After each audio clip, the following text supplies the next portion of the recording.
l'intervista di Mario Forenza a un sindacalista dell'RSU della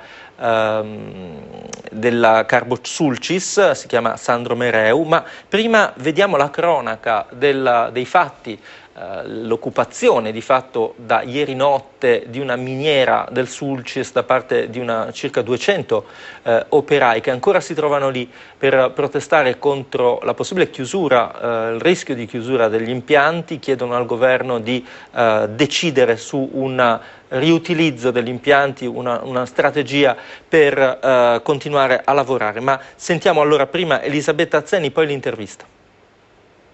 Il presidio è permanente ed è a 400 metri sotto il livello del mare. Sono 80 i minatori della Carbosulcis che da ieri hanno messo in piedi una clamorosa protesta, asserragliandosi dentro l'impianto di Nuragi Figus alle porte di Iglesias. Non possiamo attendere oltre, dicono in coro, e rappresentanti sindacali nella riunione lampo di stamattina hanno chiesto compattezza nella protesta che è tutta rivolta contro l'inefficienza di Regione e Governo nazionale. Servono i finanziamenti per dar via al progetto di riqualificazione dell'impianto per produrre energia pulita dallo stoccaggio dell'anidride carbonica. In queste ore una riunione a Cagliari all'assessorato all'industria per affrontare la vertenza e nel pomeriggio nuova assemblea dei lavoratori dentro l'impianto. Reclamano un intervento rapido dei rappresentanti istituzionali perché venga fissato un incontro con i leader dei partiti che appoggiano il governo Monti. La protesta riporta la Sardegna indietro negli anni, quando l'occupazione delle gallerie era il simbolo della lotta del territorio, e anticipa di pochi giorni il vertice che si terrà venerdì a Roma al Ministero dello Sviluppo Economico proprio sulle vertenze delle aziende in crisi nel Sulcis.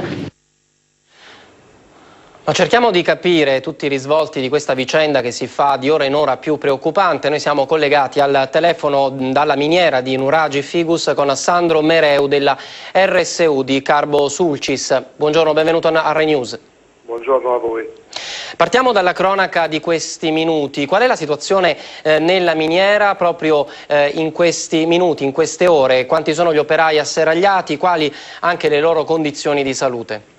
Dunque, come voi sapete, noi ieri notte abbiamo preso la decisione insieme al lavoratore di occupare la miniera per cercare di inasprire la lotta in modo che si prenda definitivamente una decisione in merito al progetto integrato che prevede la cattura e lo stoccaggio dell'anidride carbonica sottosuolo, bruciando il nostro carbone e facendo così energia pulita e a basso costo, che avrebbe permesso alle industrie energivore di Portovesme, e parlo di Alcoa e di Eralumina, di avere energia pulita, come dicevo, a basso costo, senza aiuti di Stato.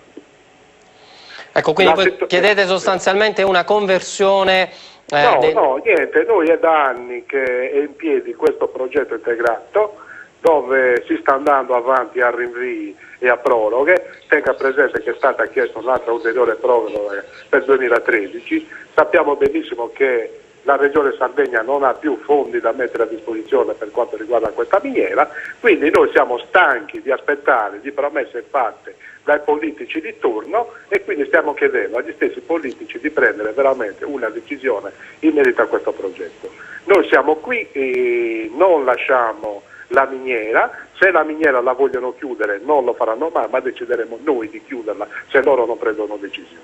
Ecco Mereu, come sappiamo la settimana scorsa anche le proteste dei lavoratori dell'Alcoa, un'eventuale soluzione alla vertenza della vostra miniera potrebbe aprire degli spiragli anche per l'Alcoa? Guardi, mi scusi se la interrompo, ma la storia dice che tutti hanno giocato sulla questione del carbone, dove il carbone doveva essere il problema che quello che avrebbe risolto il problema di questo territorio. Poi ognuno invece ha cercato di cercare di curarsi, chiamiamolo il proprio orticello, e alla fine siamo arrivati al punto che questo territorio è una desolazione, dove sta chiudendo tutto, le varie alternative alle vecchie chiusure della miniera sono fallite, adesso perfino Alcoa e Eralumina sono sul piede di chiudere, e quindi io vi invito a venire in questo territorio in che condizioni. Ecco, intanto ci spieghi un po' qual è la situazione del Sulcis. Lo ricordiamo, il Sulcis si trova nel sud-ovest dell'isola ed è una zona in queste ultime settimane davvero toccata da una serie di vertenze, di situazioni molto gravi, soprattutto per i risvolti occupazionali. Ecco, ci faccia un po' il quadro della situazione nell'area. Il quadro è disastroso, dove Eralumina sta chiudendo, l'Alcoa sta chiudendo, la Rockwood ha chiuso, Igea è in condizioni pietose, qui è un deserto totale. E stanno radendo al suolo tutto quello che i nostri padri hanno conquistato con le lotte. Ci troviamo in una situazione davvero tragica per questo territorio, dove è il territorio in Italia più povero. La disoccupazione è quasi all'80% e quindi vi dico voi venire a vivere in questo territorio. Guardate, io sto per prendere la decisione di non mandare più mia figlia a scuola, perché se chiude questa realtà non so come farla a studiare, e quindi vedremo un pochino come la situazione. Mereu, mi risponda alla domanda che le avevo fatto prima, insomma, qual è la situazione in queste ore? Perché insomma, da quello che trapela dagli articoli di giornali, dalle agenzie, sappiamo che ci sono centinaia di operai nella miniera, non so se la situazione è ancora quella, e poi sappiamo anche che è custodito un quintale di esplosivo addirittura, insomma la cosa sembra preoccupante. Essendo una miniera, giustamente in miniera si usa l'esplosivo per fare le gallerie, e quindi in sottosuolo è vero che c'è questo esplosivo. I minatori, noi abbiamo iniziato ieri ad occupare la miniera con 40 minatori, stamattina i nostri colleghi hanno voluto essere presenti e anche loro sono scesi giù. Oggi ci troviamo con circa 130 minatori in sottosuolo che stanno presidiando e occupando i pozzi. Chiaro, Mereu. Senta, lei parlava del carbone. Il carbone può diventare una risorsa economica oppure rischia di diventare soltanto assistenza di Stato? No, tutte le miniere in Europa vengono assistite dagli Stati. Non c'è una miniera in Europa che non va in perdita, e quindi ci sono da parte, almeno fino a ieri, da parte degli Stati gli aiuti che compensavano le perdite della miniera. E così anche tenga presente che noi stiamo parlando del CIP6, che è il decreto del Presidente della Repubblica del 94, dell'allora Presidente Berlusconi, decretava che il CIP6 andava a finire nelle casse della miniera del carbone. Di questo CIP6 ne hanno usufruito tutti tranne noi. Basta vedere per esempio l'eolico che ha costruito lei nella Portovesme e quanti soldi si è fatto. E quindi non si vuole costruire il progetto perché dice che è molto costoso.